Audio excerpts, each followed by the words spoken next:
अक्सर लोग कहते हैं कि मुझे पैसा इन्वेस्ट करना है, अच्छी स्कीम बता दीजिए। भाई आप सोचो, कोई भी पैसा आपको इन्वेस्ट करना है तो उस पैसे को इन्वेस्ट करके जब मैच्योरिटी आएगी तो उससे आप कुछ ना कुछ करोगे। किस लिए आप इन्वेस्ट कर रहे हो? कोई तो मकसद है, बच्चों को पढ़ाना है, ज़मीन खरीदनी है, घर बनाना है, रिटायरमेंट है, कुछ भी। तो ये कैलकुलेटर मैंने बनाया, गोल अचीवमेंट कैलकुलेटर। ये हमारे जो भी मनी वाइज़ ब्लूप्रिंट में लोग होंगे उनको मैं ये शेयर कर रहा हूँगा उस टाइम पे क्लास के अंदर। ये नया बनाया हुआ कैलकुलेटर है।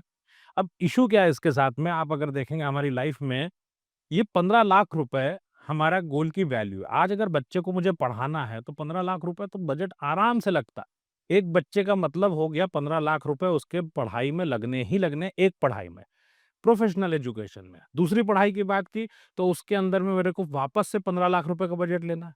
अब मैटर क्या आता है, अगर मान लो 10 साल मेरे सामने है तो क्या मुझे 15 लाख रुपए देने हैं? नहीं।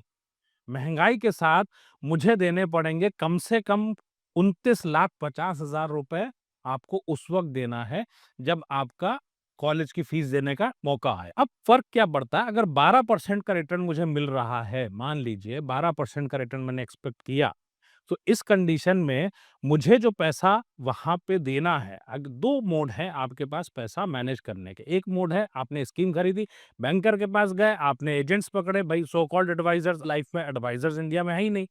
तो अगर एडवाइज़र के नाम पे आपने इनको पकड़ा, तो you need to invest 13,171 monthly. अगर पैसा खुद मैनेज करते हैं, तो आपको इन्वेस्ट करना पड़ेगा 12,487 रुपए। कितना बड़ा गैप है, अगले 10 सालों के लिए आपको लगातार ज़्यादा पैसा इन्वेस्ट करना पड़ता है। आप कमाते अपने लिए हो, किसी और के लिए, सेविंग तो आप कर रहे हो। उस सेविंग का पर्पस क्या है? ऑब्जेक्टिव अचीव करना।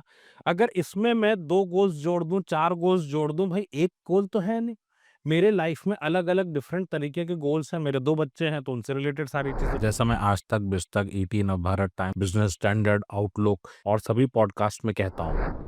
मनी मैनेजमेंट सीखना सबसे ज़्यादा ज़रूरी है, बिकॉज़ आप जब जाओगे खुद पैसा मैनेज करोगे, you will create 1% minimum to 2% yearly extra. So ये आपके लिए बहुत बड़ा एक फ़र्क क्रिएट करता है ओवर द पीरियड, और करोड़ों रुपए की बचत होती है। गोल अचीव करना है, 2 बातें ध्यान रखनी चाहिए। एक, आपका गोल पे इन्फ्लेशन लगा करके प्लानिंग करिए। दूसरा, पैसा खुद मैनेज करो। वरना लोगों को थोड़ी इंटरेस्ट है कि बच्चे का कॉलेज अच्छा हो, उनको इंटरेस्ट है मेरी स्कीम बिक जाए। हमारा इंटरेस्ट क्या है? बच्चे का कॉलेज मिल जाए। दोनों में अंतर है ना। अपना पैसा खुद मैनेज करो। सीखने के लिए लिंक डिस्क्रिप्शन में है या फिर planyourworld.com वेबसाइट से लीजिए।